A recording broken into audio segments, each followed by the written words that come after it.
Ay ba? Refinery yan. Ha? Refinery.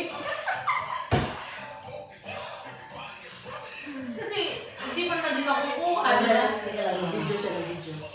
Pero, pag kinatok mo, hindi ibig sabihin ay magbubukas. Bubuksan mo pa rin. Bubuksan mo pa rin. Eh, kahit nga buksan mo, mag-iilaw pa rin. Ang purpose lang nito is ilaw sa loob. Pero, pag namatay, pwede pa rin na mag-ilaw pag binuksan to. Oo, di ba? Kitukin Daming mo ulit. Pag kinatok mo, kitukin mo ulit para mag-off yung ilaw. Ah, okay. One. Kitukin mo ulit. Oy, Wow! ang social naman. Mati, social.